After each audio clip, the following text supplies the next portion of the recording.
I took the night conductor job because no one else wanted it. The train only ran once a week on direct show, no stops listed on public schedulers. They told me it was a private route.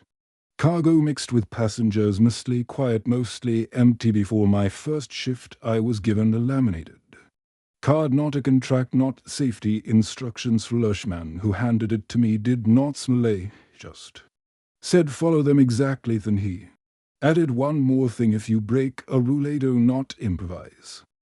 The card was cold in my hand. Rules for night route 77. Read carefully. Rule 1. Do not open any passenger car doors between midnight and 4:15. Rule 2.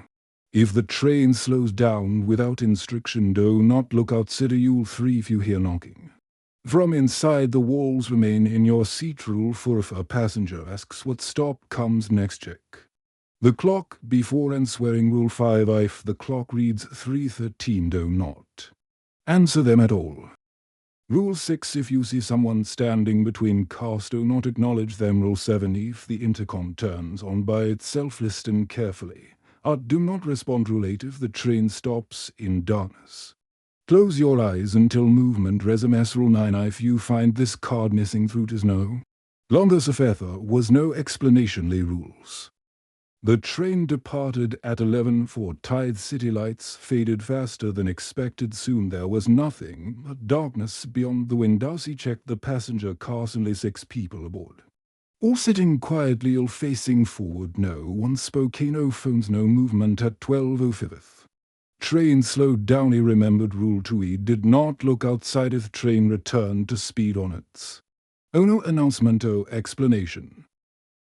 The knocking started near the rear car, soft at first, like fingers testing metal, then slower. He very sat down as Rule 3 instructed. Sound moved along the walls, not forward, not backward.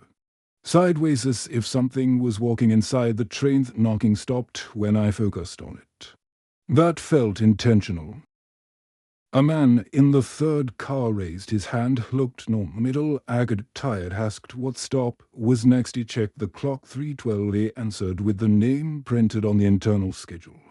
Dead sat back down. A minute later, the clock changed. 3:13. Same man stood up, asked again what stop is next. He did not answer, remained standing. The intercom crackled to life. No button was pressed. Static filled the cabin. Then a voice, not mechanical, not distorted. It sounded close. It listed numbers, like voluntary silence. I did not respond. As I walked back to the front, I saw movement. The connecting window when the car Simeon was standing. No light, no support, just standing facing me. Remembered Rule 6. I kept walking. He did not turn my head.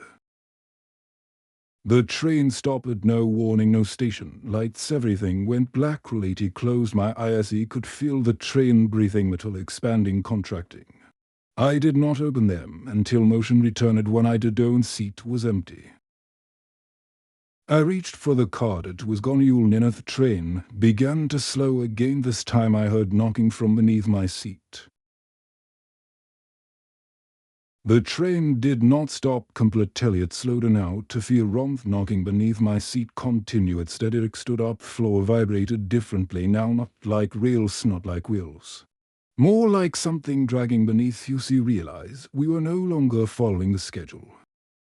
I checked the cars again. 5 passengers remained. All of them were standing now. No one was sitting. No one was speaking. They faced the windows even though there was nothing outside.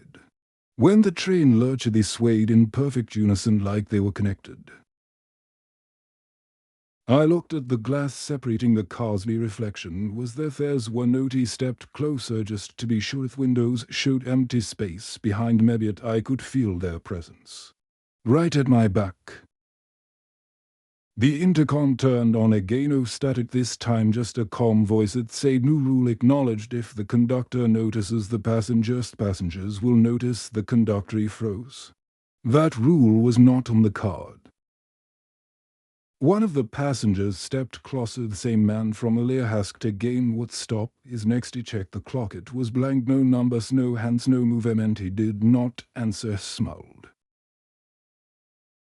The vibration beneath the train chain that smoother care felt no turns, no track joints, only forward motionless if the train was being pulled, not guided, pulled.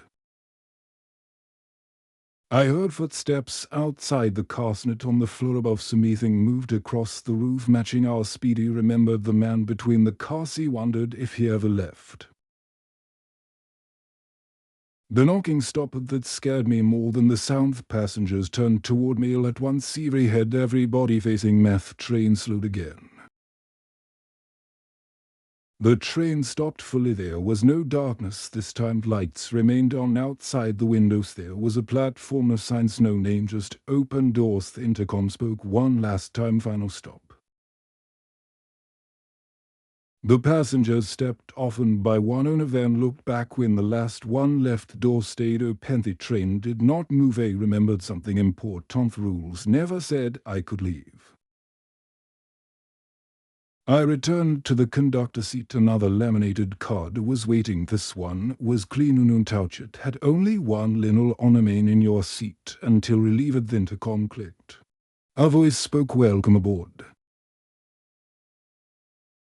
I finally understood the route was never for passengers, it was for conductors. Those who followed the rules long enough. Train began to move again. He checked the window. Someone was standing between the cars wearing my uniform facing forward.